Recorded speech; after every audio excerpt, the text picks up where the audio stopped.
Okay, good evening everyone. Welcome to this proper meeting of Development Control Committee, a non-virtual one.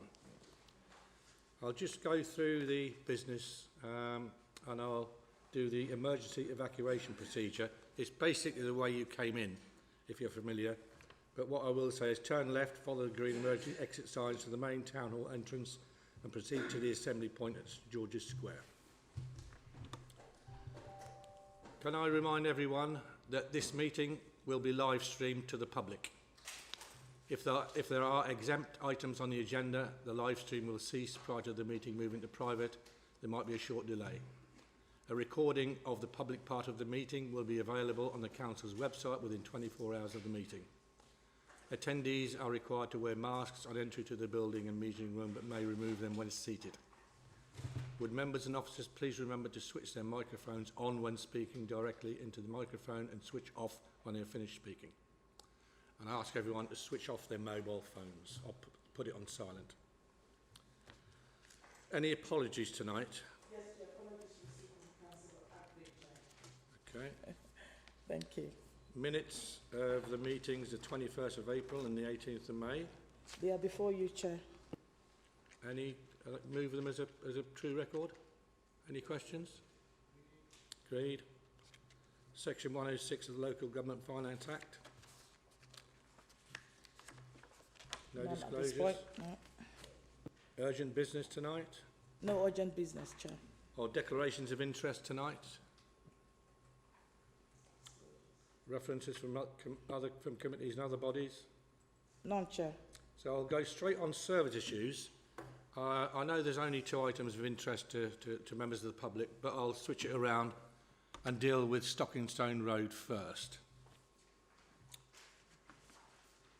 So page 54 to 65.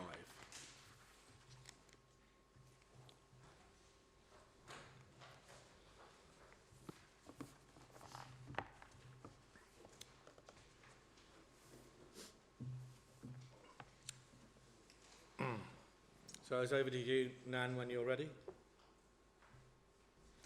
Good evening, Chair and members. My name is Nan Wang. I'm Planning Officer of Development Management. And today I'm presenting the application for 275 Stockingstone Road, conversion and change of use from HMO to children's home. And the applicant site is a detached dwelling located on the south side of Stockingstone Road, which is residential in character. And the applicant site is situated between the junction of Wychwood Avenue and Old Bedford Road.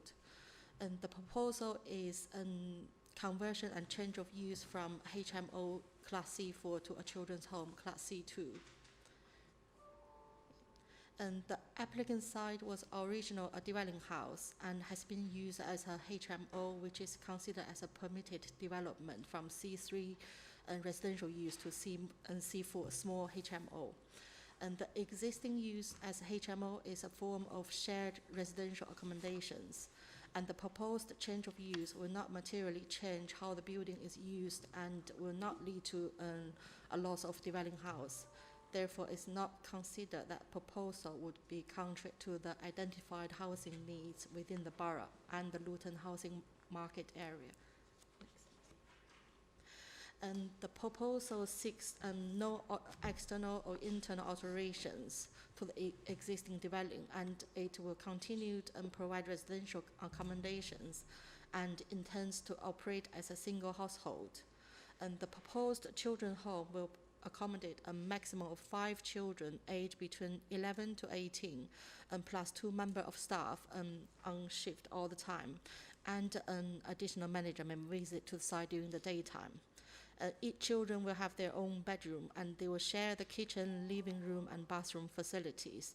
Therefore, the use of the building will not materially change as a result of change in the use of class.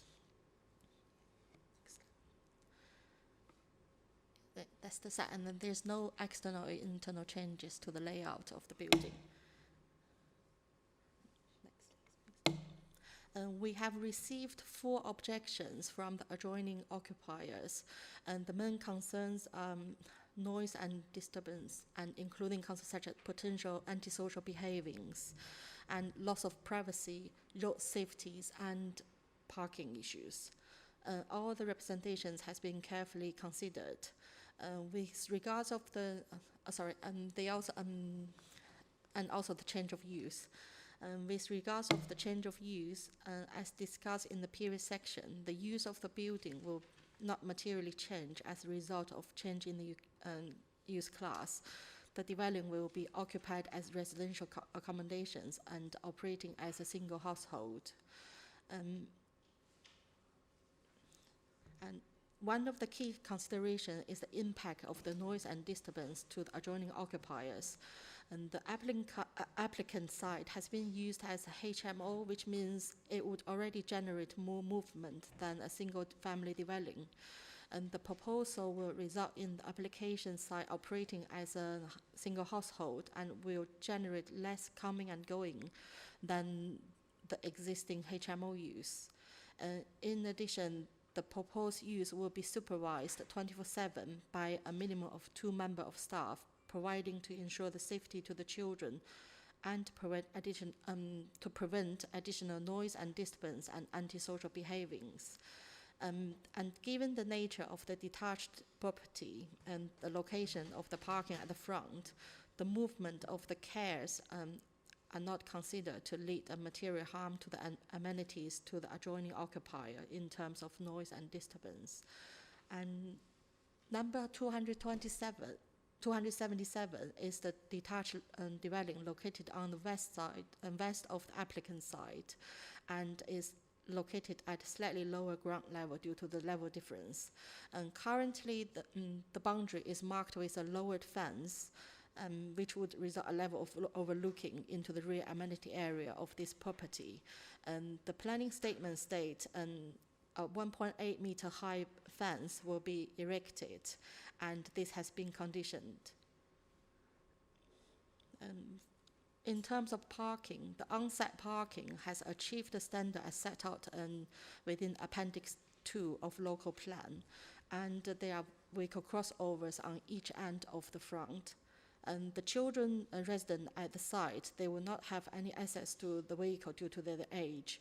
The parking space will be used for the staff, and therefore it won't generate more traffic flow to and from the site compared to the current HMO use.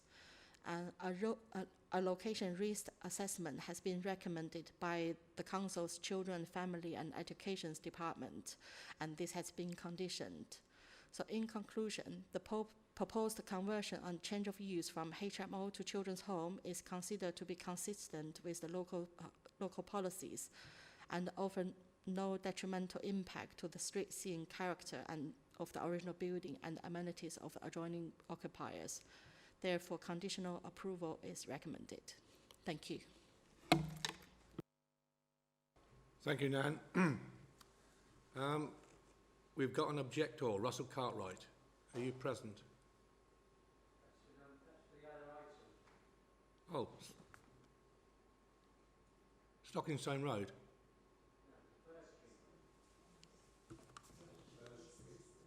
Oh, it's Burr Street. Oh, yeah, it's an error.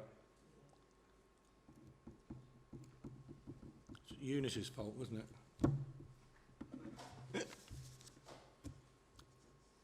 Then we've got the applicant present. Yes? Yeah, I think there's an allocated place for you to sit down and speak. And you've got up to 5 minutes to present your case, and members may wish to ask questions after you've spoken, okay? So your 5 minutes starts now. Good evening. Strive and Succeed is a residential children's home that caters to children between the ages of 11 to 18 who, through no fault of their own, has ended up in social care. England and Great Britain currently has 2,460 children's homes and over 400,000 children in social care, some of whom have been displaced from family and friends who have been an integral part of their lives, only to be placed in an area unknown to them, to have to start all over again. Strive and Succeed can help to stem this issue by providing a stable environment within the local community who can foster continuity, provide stability, and ensure that they are safeguarded. According to the article from Children and Young People Now, Children's Commissioner of England, the children's residential social care system is broken and failing many of our most vulnerable children. The industry has taken a turn from caring for the most vulnerable children to profiting at their expense. And as a foster carer of many, many years, it's my intention and my mission of the team at Strive and Succeed to ensure we care and protect the children that are placed with us. We provide a niche service which allows the young people to live as normal of a life as possible, exposing them to the appropriate care, which is very important, which allows them to have their social, emotional and physical needs acknowledged and satisfied wherever possible. They will be afforded the quality of life to grow and develop within a safe and comfortable environment within which social care practices support and stimulate our children in care in order for them to enable each individual the possibility of enjoying their life to the fullest. The young people will be treated as such in a manner as to allow the individual to retain their dignity at all times, to feel protected from both the behaviour of others, because a lot of our young people have had to witness things a child's eye should never have to see, and which affects their own behaviour or circumstance. Our young people have the right to make choices about their own lifestyle and exercise personal independence on all possible occasions. I ask that we give our young people a chance at life. After all, they are our chance to change the future. The care, love and patience that we choose, because it is a choice, to put into our children comes back tenfold. As they say, the proof is in the pudding. And as with many of our young people, and one that is present here tonight, that has chosen to change their lives for the better and go on to uni, to become upstanding citizens of the community, and now wants to work alongside us and give back to their community. This is the life that myself and my family have chosen. During this process, I've been asked on many occasions, why can't they just be put in foster care? I wish they could. As a foster care, my home is full, and so many homes like mine across Luton and the UK are also. There's not enough foster carers throughout the UK that are trained to take children into their homes and, more importantly, their hearts. Because of this, we extend our service to a children's home so we can provide a fulfilling life for our young people, for them to thrive. After all, please remember, they are only children, and our slogan at Strive and Succeed is changing the future one child at a time. So in conclusion, I ask you to help me to help our community do just that. Thank you. Thank you very much for taking less than 5 minutes. Are there any questions by members? Councillor Castleman.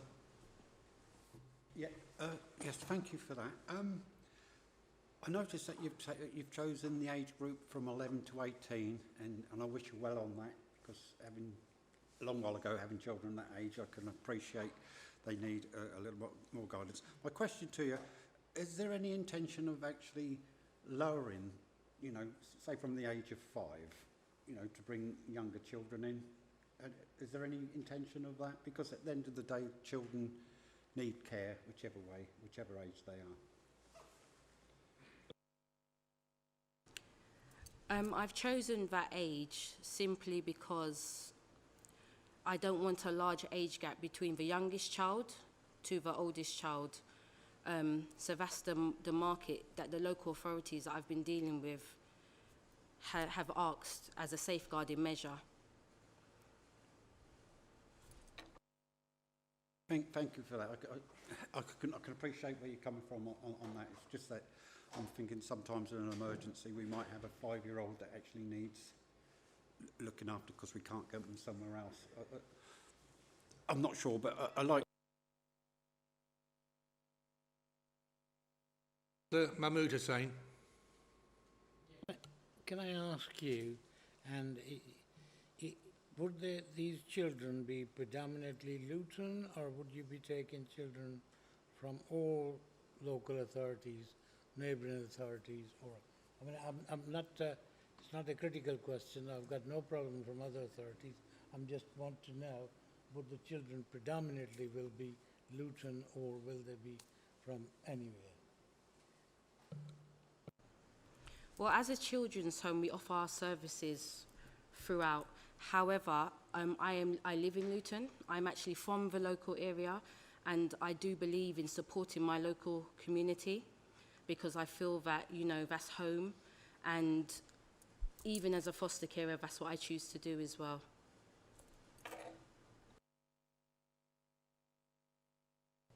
Yeah, thanks very much. I mean, this isn't the place all the time to go into the personal details of the children that are likely to be in this home. But the fact is that most looked after children are in foster homes with foster parents. I just wondered if you could give us some sort of idea what's different about the circumstances of these children that they are not in the standard form of foster care. Not all children can be placed in foster homes simply because they need a higher level of care. On top of that, there's not enough provisions to also do so. I've recruited many foster carers and tried to get as much foster carers to be able to do what I do, and as best as I've tried, there's still a need for children's homes. So they are going to be young people who need extra care.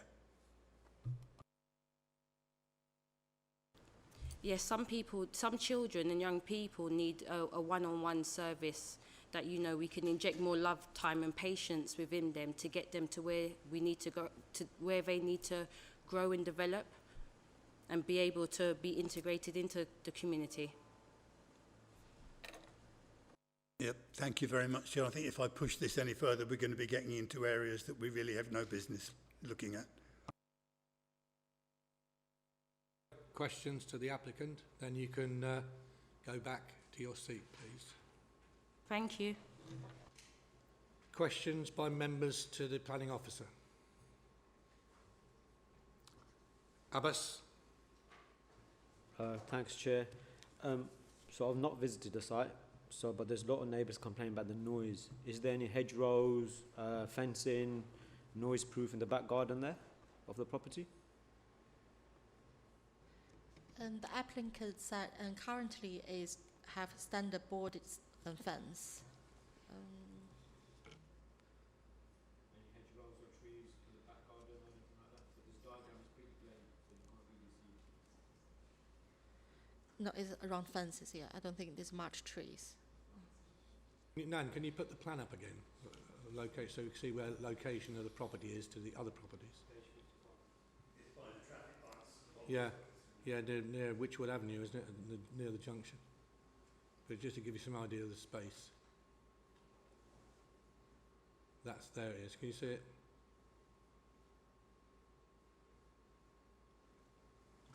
Okay.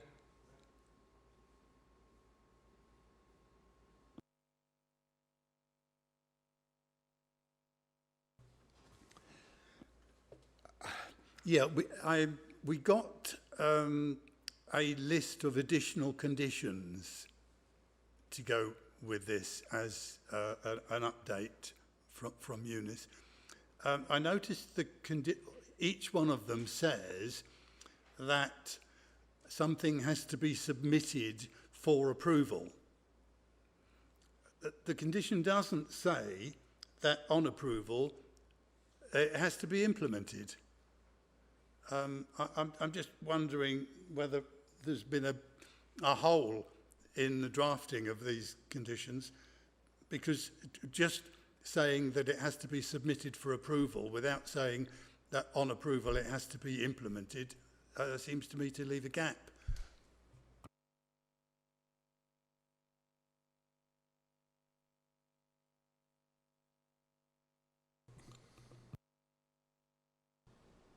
Thank you, Chair. Yes, Councillor Franks, you are correct. We'll make that amendment to those conditions to ensure that whatever is approved is also implemented.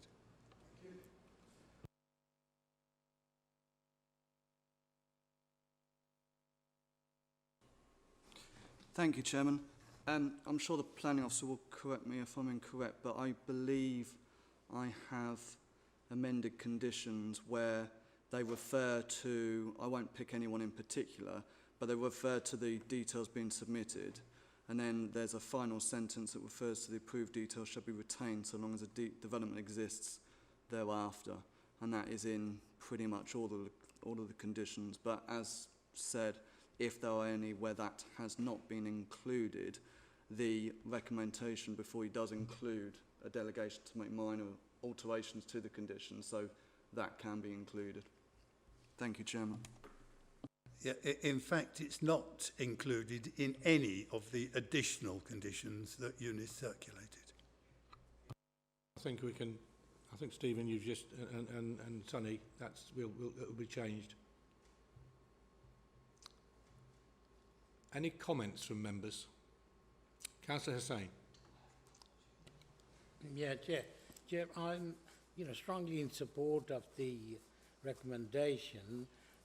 As I said before, I mean, these are some of the things that I myself would like to have children closer to home and closer to their families, because some of the children we are sometimes placing as far as Glasgow, and that's not satisfactory, and it's not a good thing for the child or for the family. And this is the situation, in every local authority. Luton is no different, because there are shortage of places up and down the country, and that is one of the reasons that, as you said, some children are need a special care, and in those cases they need to be placed not too far so that they can keep in touch with their families, and then when they're ready to come back, it is then they can have some sort of family. So I'm strongly in support of it, because I think we need more of these, and some of them are Luton children, and they should be staying in Luton if there is a possibility where they could not come to any harm. So I will strongly support that. Anyone else? Okay.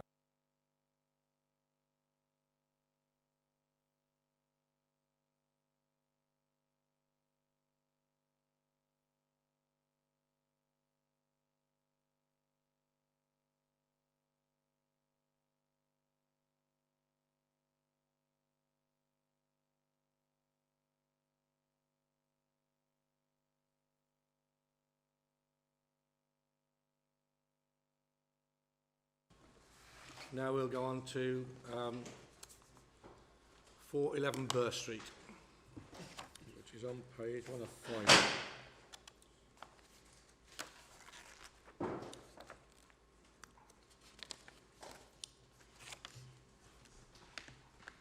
Page 15.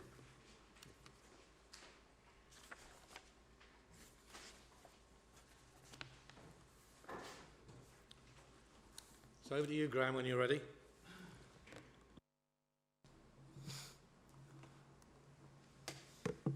Thank you very much, Chair. So, consideration of the report is set out across pages 15 to 53 of the agenda, and the proposal seeks planning permission for the creation of 272 flats through the development of 4 blocks ranging from 5 to 11 stories in height. Direct notification of 99 residences was undertaken, and a site and press notice were issued. 1 representation objecting to the development was received. This comment is considered within the report. So members may be familiar with the site. It came back last year, having been here previously. But just to remind, it's on the northeastern side of Burr Street, off of Hitchin Road, within the Hightown area, and currently comprises the Bedfordian Business House, or Woburn House at the top, with some car sales businesses going on, and then some broadly derelict land in the area. It's the same site as was previously considered at the committee of July of last year. This diagram here shows how the units are split up across the site. You can see there at the top northwestern end, adjacent to Back Street, 36 units, predominantly larger 3-bedroom properties and 2-bedroom properties.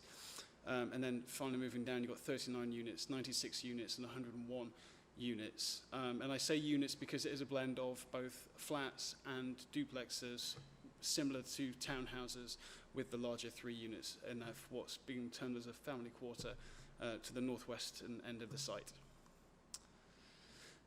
This is the ground floor plan. I don't have all of these here, I've got some important ones. The ground floor of the plan, and then onto the 5th floor, the 7th, the 8th, and then finally the 9th. Which there shows the green terraces as they slide up the building. Here's a landscaping of the overall development that you can see there at surface level. And then this diagram here shows both a lighting sample from the daylight sunlight assessment, as well as an idea of what the building on the interior looks like on the northern end for the family quarter, where you can see you've got the townhouse on the ground floor, followed by a layer of apartments and then a duplexes above, all with their own terraces or private balconies, gardens. The image on the left is the basement level car parking, where there's 26 spaces, 25, and all of which will be electric, and there's a disabled space as well. That's just to sit directly beneath the family area of the site, predominantly where all the 3 beds are. So they've got direct access, whereas the previous scheme had it at the bottom end of the site, and you had to come out of the site and then walk down the road before you could then finally get to your vehicle. And then the image on the left shows the new thoroughfare that would be created and will be publicly accessible, continuing Taylor Street as it then would join Burr Street. There's a few images here. The top image is the site section looking southwards towards back towards the town centre, and it shows the decrease in levels that occur naturally throughout the site. This photograph is taken from the top of York Street, looking across, and you can see there the development as it would exist. As it's mentioned within the report, there is quite a significant level difference that occurs as you move towards the southeastern end of the site, and therefore you end up with, as you can see on the top, a less prominent southeastern end of the site when you're from Hightown Road and the Hightown Conservation Area. And these images here again sort of demonstrate what I was just talking about. These are both taken from Hightown Road or very close to it.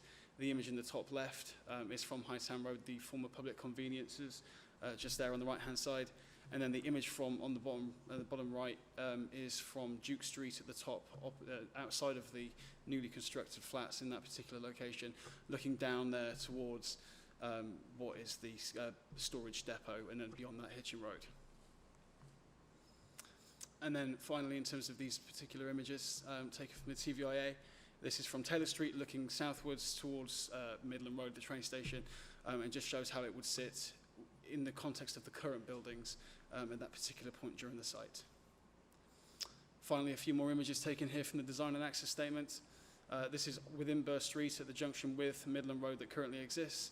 And you can see there the idea of the materials. I do reference it within the report. The green there taken from the painter's arms within Hightown Road.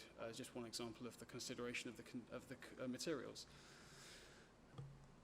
And then another image here showing the view we saw earlier on from Taylor Street, and then finally a visual image of what the development would look like there. Gives a very clear idea in relation to both the surface level landscaping, as well as the overall roof terraces, which will all be communally accessible where they're not part of the terraces, as you can see there for the 3-bedroom units in the northwestern corner of the site.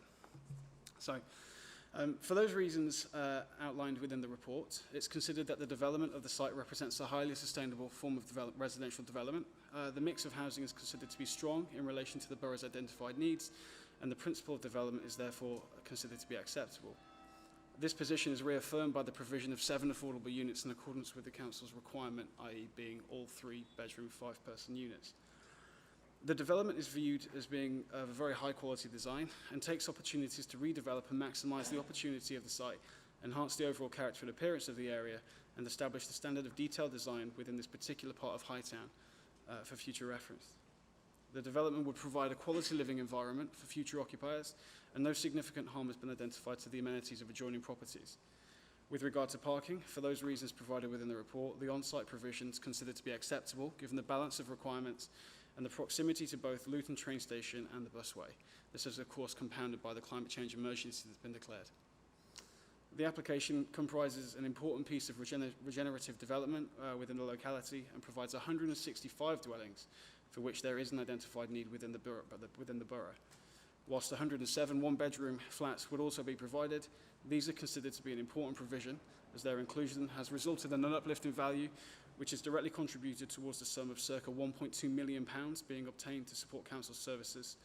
Further, a provision of on-site affordable housing, all of which will be 3-bedroom townhouses as I previously described, has also been secured on that basis.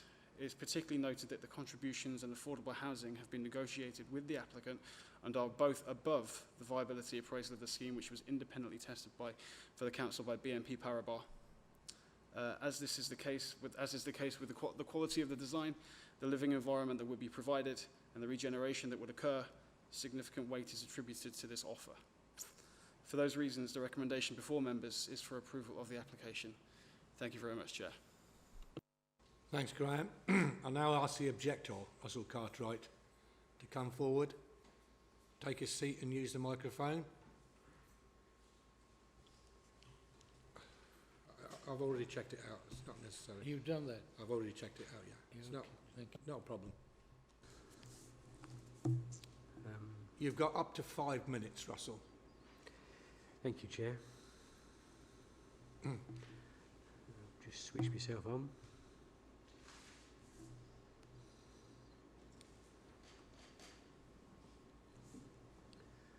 Well, thank you for letting me speak, Chair. Can you take your mask off, please, because I can't quite hear you with it on. Mind you, I've had difficulty hearing most people in this chamber at the moment, so I hope you can hear me. Loud and clear. Thank you. Thank you for allowing me to speak. Firstly, I would say that I welcome the development of this area of Hightown, quaintly called East Village, and with some proposed residential accommodation, although there shouldn't be the cost of the loss of employment use across that whole area. This area of Hightown has remained underused for too long, and this site was the former milk bottling plant and depot with higher employment then than there is in current use.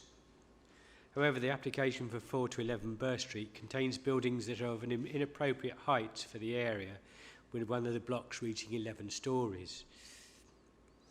I haven't been able to retrieve a current copy of the Hightown Master Plan or the East Village Design Codes from the council website. They weren't downloadable, and my request for copies hasn't been responded to. But in those plans, the vistas to the southeast from the road junctions along Hightown Road were supposed to retain the view towards Hart Hill Estate, which has a great deal of greenery. This proposal will reduce some of those views significantly. Of significance in the applicant's documents is the Townscape and Visualised Impact Assessment Report, numbered DC15, and we saw some of the images in the officer's report. In volume 5 of that report are the compendium of images, if members want to go to that, of the proposed development from particular viewpoints. View 5 is from the junction of Gilham Street and Midland Road and shows the Gilham Court block on the right-hand side. Gilham Court is made up of 4-storey blocks and will be immediately adjacent to the proposed block rising to 11 stories, which in the composite picture almost appears to disappear into the clouds. Gilham Court should be seen as a benchmark for the building height in this area. View 3 from the junction of Burr Street and Hitchin Road, I think which we did see, shows the impact of the 11-storey block on the street scene at that end of the development, and this will also impact on the residents of the nearby Hartley Road. The East Village Design Code cautioned against the massing of buildings between Hightown Road and Hitchin Road and recommended buildings between 3 and 5 stories, increasing in height as the level of the land fell.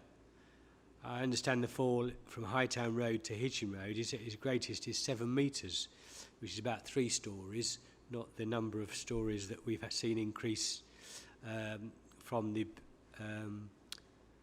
Hightown Road end to the Hitchin Road end of the site. Local Plan Policy LLP 10 covering Hightown states that the following under sub-paragraph A on page 42 of the printed document, which states that to ensure the vision is realised, development proposals must achieve appropriate densities, height, permeability, mix of uses. It goes on to state that the Hightown Master SPD and East Village Design Codes SPD explain how an appropriate quality of development can be achieved. It's for the committee to determine what is appropriate height, but I maintain that 11 and 8 stories are inappropriate for this site. The planning policy goes on to state... Thank you. I've nearly finished. The policy goes on to state in sub-paragraph D, development proposals that improve design, safety and visual interpretation of the built environment will be encouraged. The site is immediately adjacent to the Hightown Conservation Area, mainly consisting of the properties on Hightown Road between York Street and Midland Road junctions. The proposal will not improve the design and visual interpretation of the conservation area. The officer's report refers to my initial citation of the Master Plan and Design Code, and that these are demonstrably unviable and therefore undeliverable, but they are referred to in the local plan as explaining how an appropriate quality of the development can be achieved. And there's always the threat of story inflation, with future proposals for an adjacent site justifying an additional story above the existing properties on the basis that it is only 1 story more, and so on across the area, just like we got in Midland Road. So I would urge the committee to decline the application.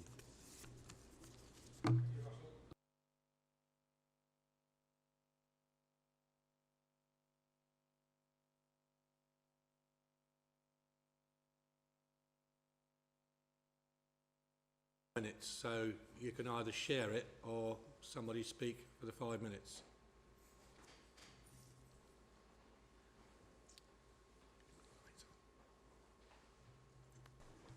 Okay, good evening,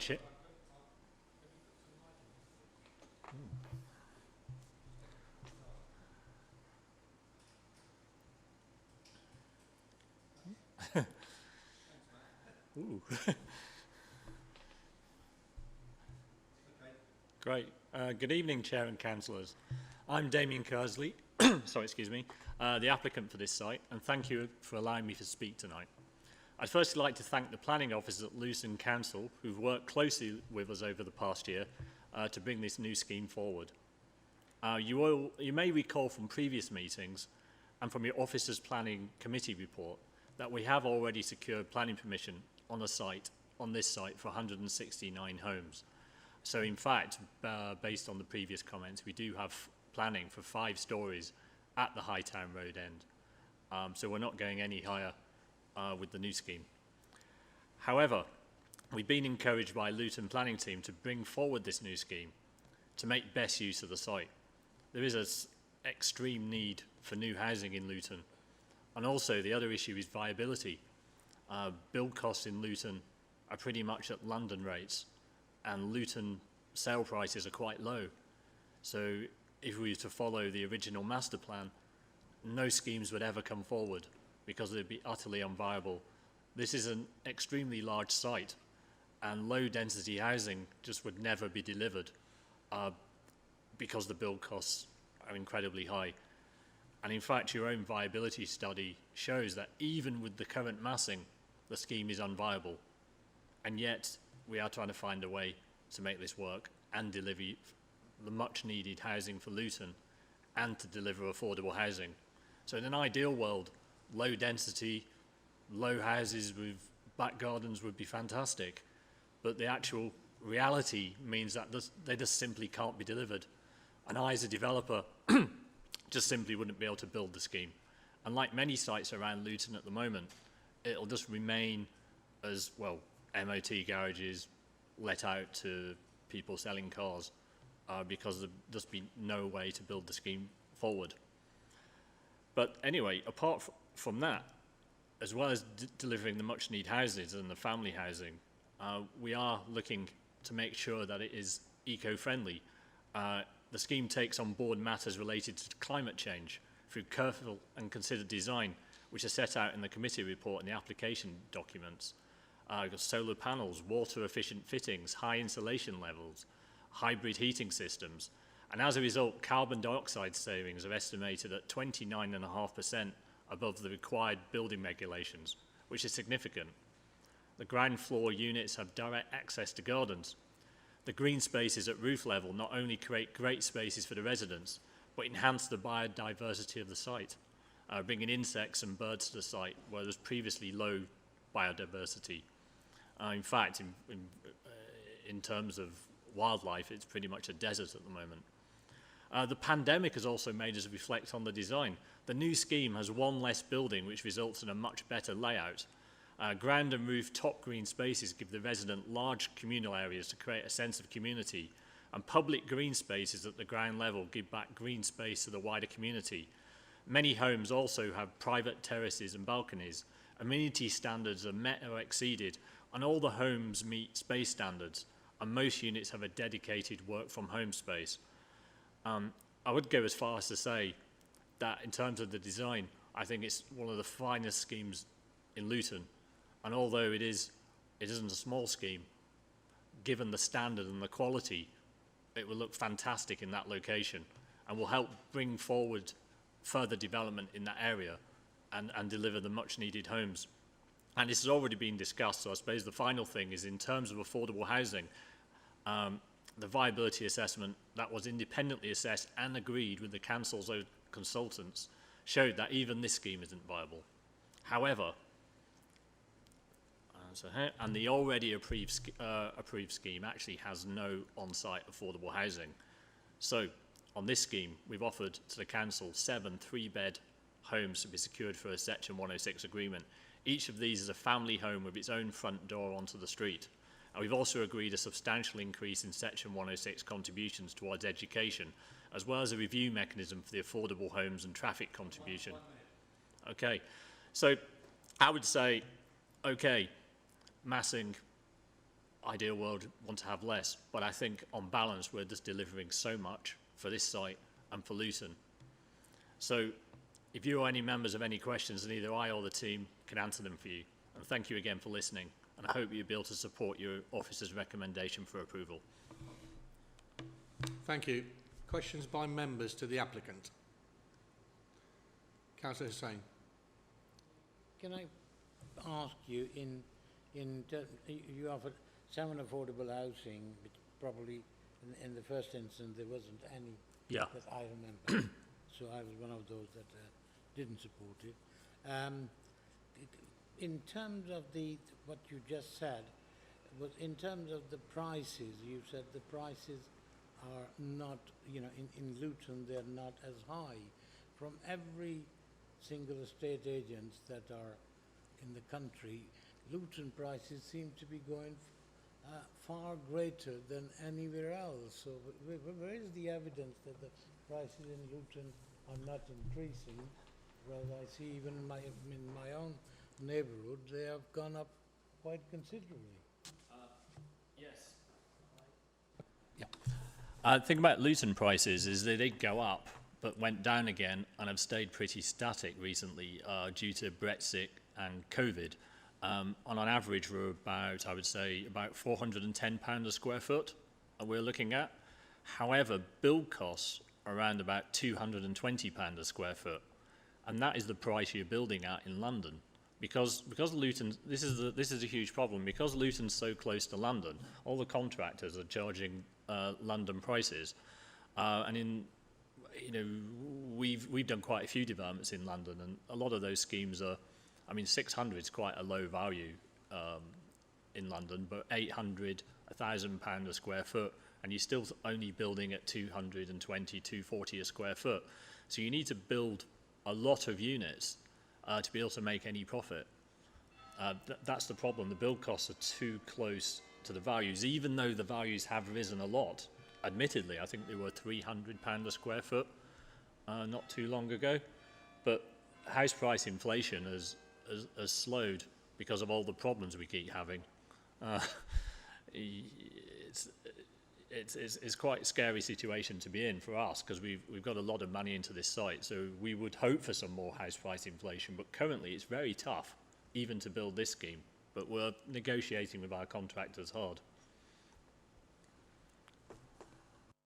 And I presume that material costs will increase, because I've read in the paper about shortages, and labour costs will increase as well because of a shortage of construction workers. Well, exactly, because of Brexit, labour costs, because of the pandemic, we've got timber prices have gone through the roof, practically everything, and there is a worry at the moment of, you know, whether sites are going to be shut down again, etc. So yeah, build costs. We're trying to get the costs down, but contractors just keep telling us that costs have gone up. So it's very, very difficult.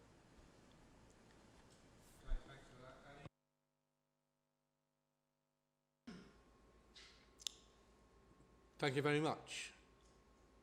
Okay, you can go back. Yeah, you're out of the spotlight now.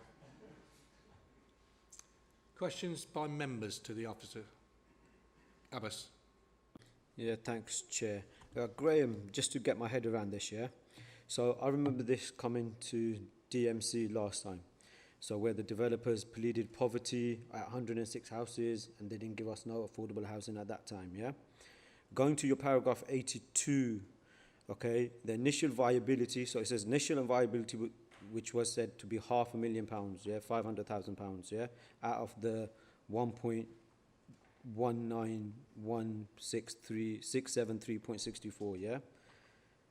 Then on the same paragraph, it says, through discussions with the applicant, it has been agreed the applicant will meet all the requested contributions as the outlined above. So do you mean all of the 78 there? Paragraph 78. Sorry, Councillor Abbas, through you, Chair. Was that, in terms of all of the amount that was secured so and is now presented for members? So paragraph 82, yeah, says the initial viability submission included an offer to provide £500,000 by the way of developers' contributions. This was less than the previously agreed in 2020, yeah, notwithstanding the independent assessment, yeah. Misaligned, then it says, through discussions, yeah, with the applicant, it has been agreed that the applicant will meet all the requested contributions as outlined above. So when you say above, do you mean 78? So we're going to get the full 1.191673.64, or do you mean the £500,000? Apologies, so I didn't mean to cause any confusion there. So through you, Chair, that is for the full circa 1.19 as outlined, not the 500,000, which was initially part of the viability assessment.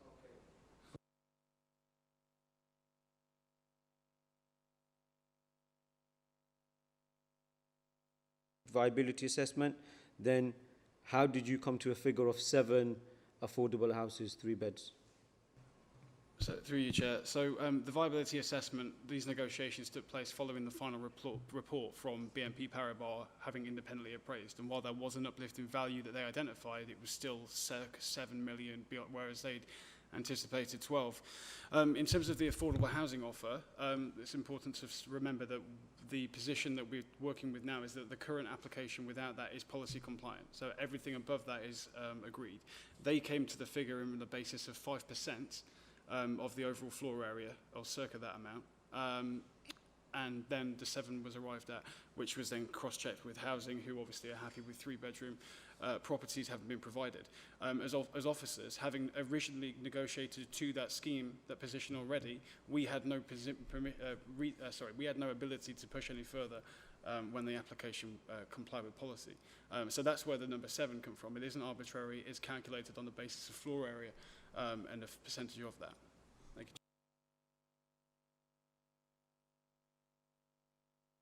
Sorry, apologies if the word offer is any misleading. It was through negotiations over the course of a couple of weeks. Any further questions? No questions, then comments. David, Councillor Franks. Yeah, thanks very much, Chair.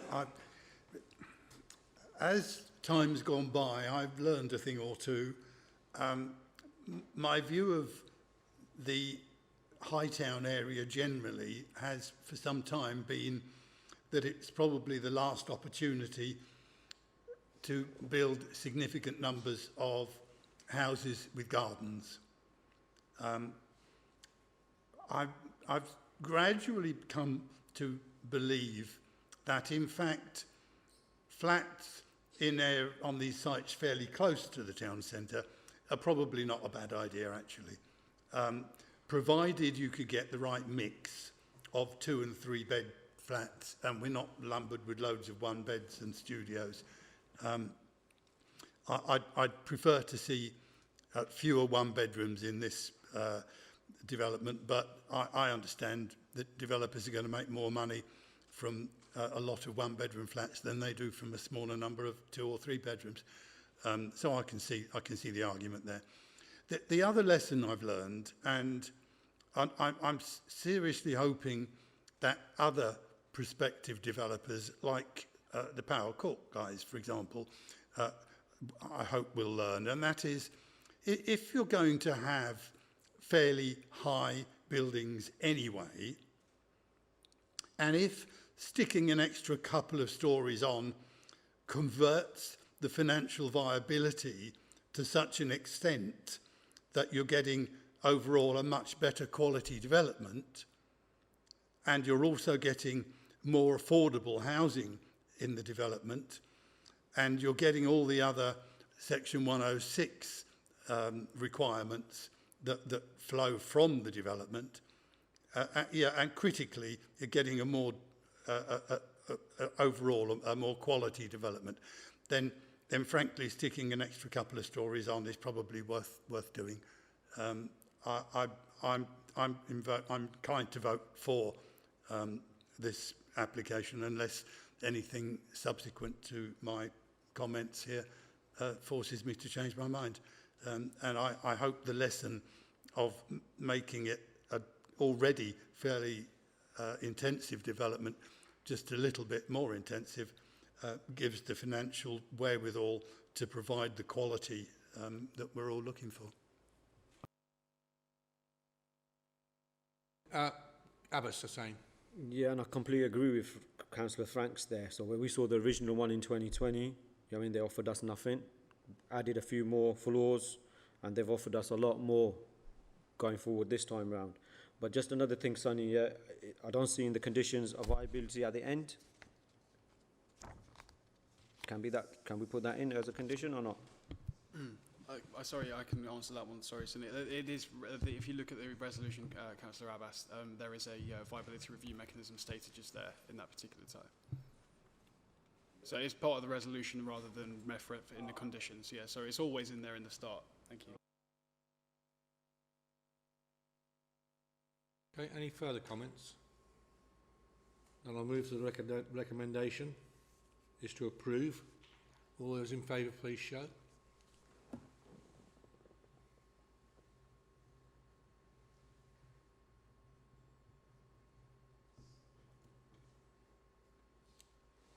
No one against? So that's carried. Thank you very much. Now we'll go on to the infrastructure funding report, page 66, which is something new for Development Management Committee.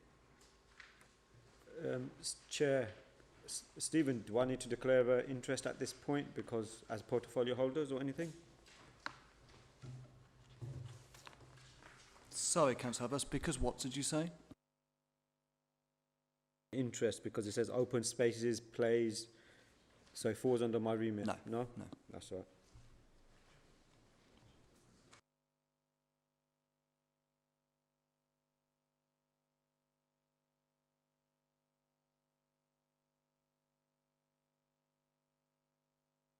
Are you going to introduce this report, Sonny?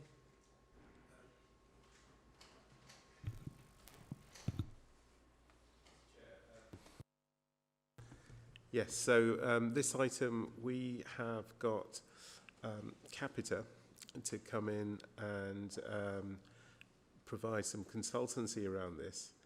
And we've got a consultant here today, Neera. So Neera's come along from Capita to present this item. Chair. My name is Neera Korea and I'm Assistant Director for Planning and Building Control with Capita. Just to inform members that this is a really big milestone for the Council in terms of all local authorities now needing to provide much greater transparency over Section 106 negotiations. And I'm delighted to be able to present within the report the infrastructure funding statement that my team have been collaborating with council services to compile a thorough account of the infrastructure expenditure that the council has obtained over the last financial year, so that being 2019 through to 2020. Next slide, please. I think it's worth, have we got the next slide? Great. I think it's worth just giving members of the committee some background into the infrastructure funding statement. Now, this was a requirement of central government around community infrastructure levy regulations, and in 2019 they introduced that local authorities should now publish every year annually an infrastructure funding statement. And what this does is it provides a summary of the agreements that we've secured as a council, the income and the expenditure across all of the various service areas. It's the first one to be produced by Luton Council, and many other councils are following suit and have also published their own infrastructure statements. What this does is it's extensive collaboration of collation of information held by the individual service areas of the council. And ultimately, the report that you have in front of you looks at the allocations and also identifies areas of unspent funds that need to be allocated and spent within given timeframes. Next slide, please. So I think it's also worth saying that many of you will be more than aware about Section 106 agreements in the forms of, we've just been talking about some of the strategic applications that come your way at committee. But I think ultimately, Section 106 agreements are there to ensure that development, unacceptable development, is made acceptable, and that there is a proportionate and direct link with the contribution to that development. And the Council's planning obligations, Adopted Planning Obligations SPD, outlines the various areas in which Section 106 is secured. And no surprise, affordable housing will be a high priority for the Council and is at the top of the list, but also ranging from those various areas. And it's also worth pointing out that transport, education always also feature very highly in officers' negotiations with schemes. Next slide, please. So the content of the IFS looks at the obligations, the processes, those agreements that we've made, and over the last financial year, you'll see that that figure is somewhere just above £5 million, reflecting some quite significant strategic schemes that the Council approved. The contributions received, both financial and non-financial, the funds that have been allocated, but as I said, also the funds that have therefore been spent, but those that are held in balance and have yet to be allocated. Next slide, please. So just to summarise, in terms of last year, the Council held just over 1.5 million of funds, which were to be spent or have been allocated. 1.7 of that that total has been received, and there is an outstanding amount of quite a significant proportion, but 307,000 have been Section 106 monies that have been spent. But there is some outstanding balance that are yet to be allocated and spent. So we'll look at that in the next slide. So this is just an outline of the agreements that have been negotiated. And as I said, a lot of the affordable housing are normally contributions in kind. So typically on-site contributions. But you'll see some of the greater contributions of monies will sit with education and highways. And that gives you a good idea of the various service areas that have been allocated funds. It is worth pointing out that whilst those have been negotiated within the year, they are dependent on schemes starting or triggers being reached within schemes. So it's a significant amount and reflects the kind of development interest in the borough. Next slide, please. So in terms of the balance, at the end of the last financial year, that was 1.5. There are plans in place across the service areas to spend 1.3. In terms of the remaining, which are available, which sit with highways and car club projects, there's about 250 circa funds that remain in place and are available and are to be negotiated with the service officers around how to spend those contributions. So that is a very quick rattle through what's in the report and the appendix to the report. And I'm happy to take any questions through you, Chairman. Yeah, can I ask a question? On page 5, table 2B, that's funds held by each council department. And the opposite 3A table, is that include money that has been designated by the developer or part of the Section 106 agreement that we've yet to receive? Yes, I've got it then, I've got it. Abbas? Thanks, Chair. So the money that is assigned, so talking about page 5, 2.3, yeah, so the money that is assigned for waste, highways, open space, education, where does the legislation say that you have to spend the money in that area? Can you shift the money over to another area if you don't spend it in that pot? So if you don't spend, say you got 210 in highways, you only spent 110 in highways, can you shift that money to another area or not? That's the first question. Okay. Would you like me to answer that first, Yeah, Councillor please. Hussain? Okay, to respond to that, Section 106 agreements are very tightly negotiated and do have to be spent as per the agreement, so it is very much ring-fenced to those service areas. The only additional flexibility we have is to pool Section 106 funds, but it would still have to be spent on highway projects if that's what the agreement has been negotiated and signed with the developer. So there's very little flex. Very little flex, okay, thank you. And the second question is, obviously you're a consultant, you deal in this area. Do you think Luton is in line with other areas getting these S106 contributions from developers? Obviously, I understand the viability assessments and everything. Developers are always ahead of the game. But do you think we do enough as a council to push this money through to developers?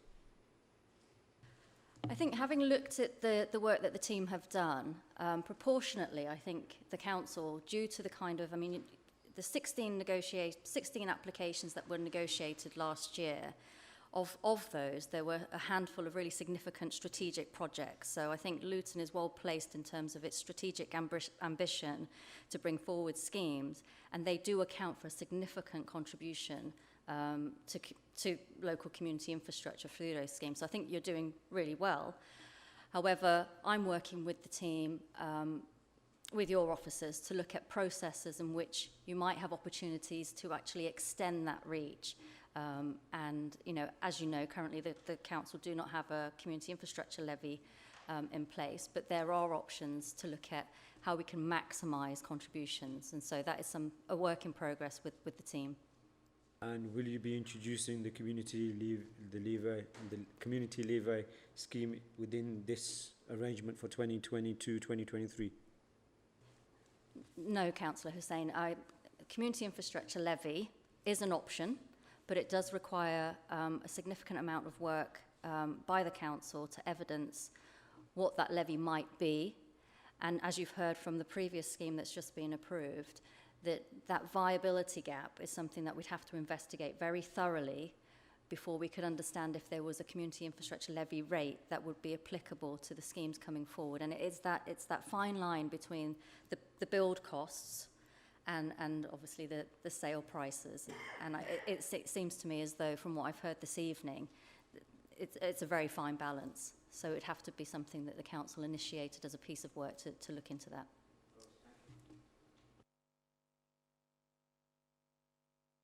Yeah, thank you for that. Just following on what Councillor Hussain said about if highways have got 200,000 and open space have got nothing, highways and open space are very close together. Would you be able to mix and match on that one? It's a question I'm often asked, actually, and that's because you're absolutely right. The interconnection between highway projects, public realm improvements, all of that, very interlinked. It really depends on what is written in that legal agreement. And if it's broad enough that the officer would be able to justify that actually that could be manoeuvred and there could be a justification there to look at how that the open space and the highway marriage actually works, then possibly. I'm not saying it is, because you'd have to read every individual Section 106 agreement. So my actual question that I was going to ask was, it's great that we're now starting from 2019.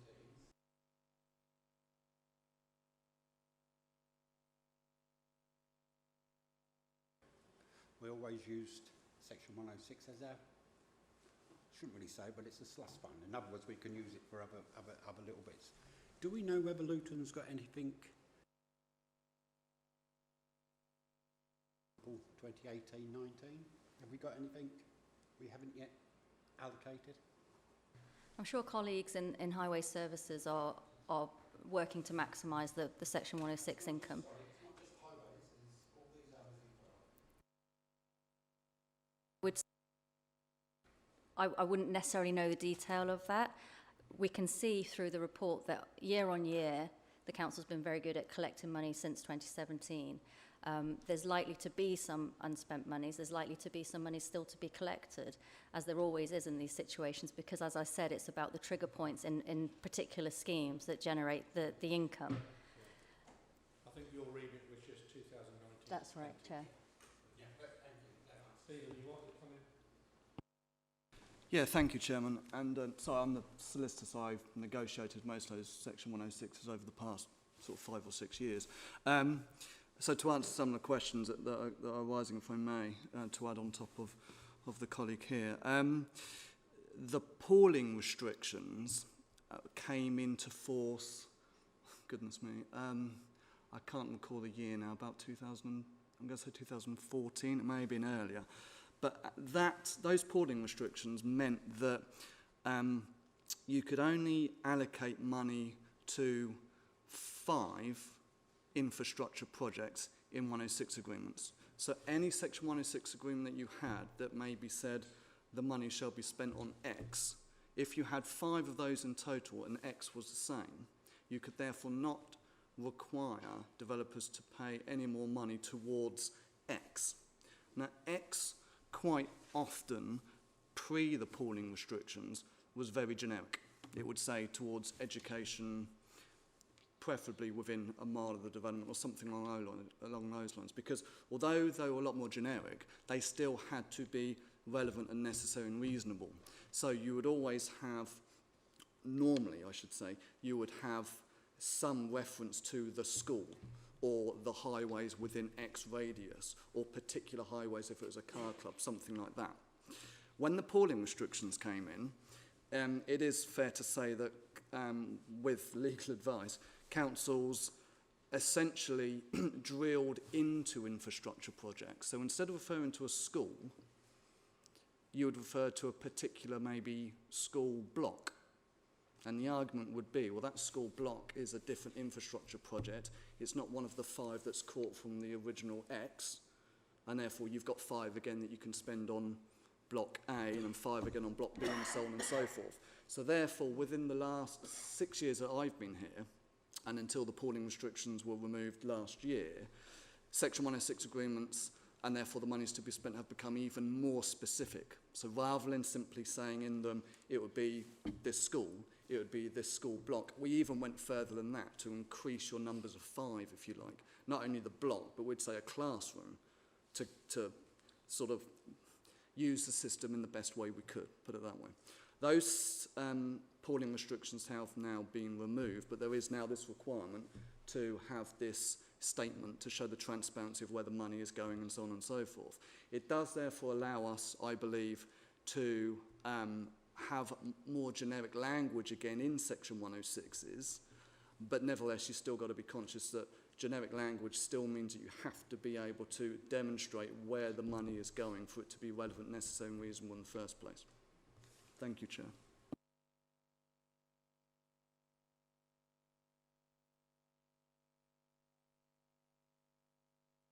Yeah, a comment. Thanks, Chair. I guess the first thing we have to say is thank you for a really informative report which brings together statistics from all over the place. And talking of statistics takes me back to the 2-year statistics course I did in college many, many years ago.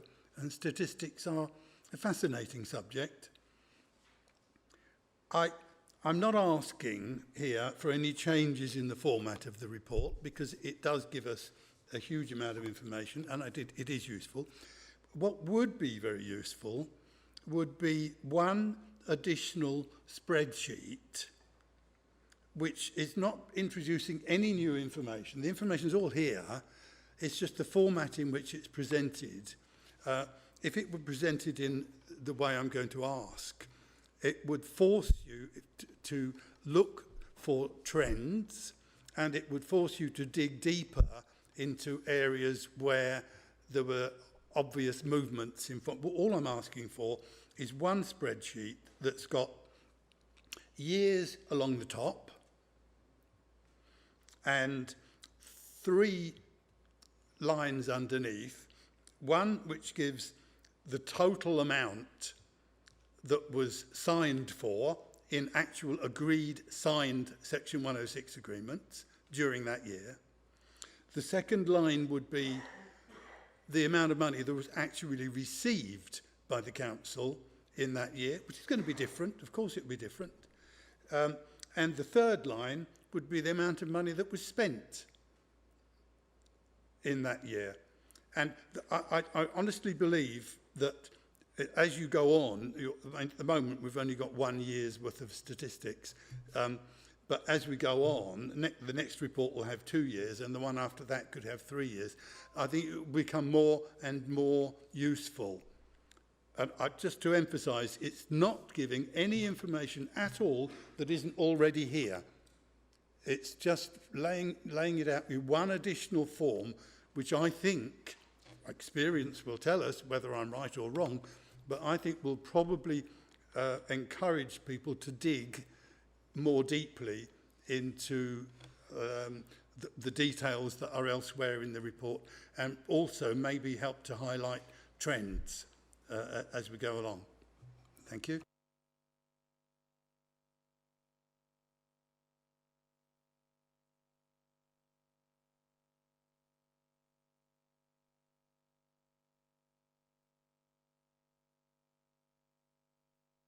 The statement can be approved, adopted and hosted on the council website. So when members of the public see that, then they can ask their own questions. Sorry? I missed that one. What was it? That what Councillor Franks has actually come, because that makes perfect sense going forward, because this is the first one that we've done.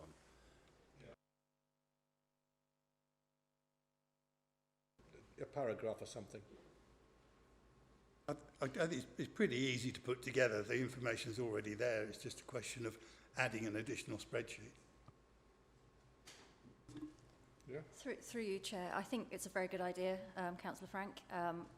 As Councillor Castleman just pointed out, that because this is the first, I think the recommendation would therefore, if it's an additional recommendation, that future years then have a table showing trends. That might be a recommendation on additional recommendations. Which would be useful in the second year. Yes. The more information you have, then the easier it is to make predictions. Absolutely. Like the European Championships. It gets more useful as years go by. Yeah. Okay. We can add that in anyway at another time. So the recommendations are before you. Agreed?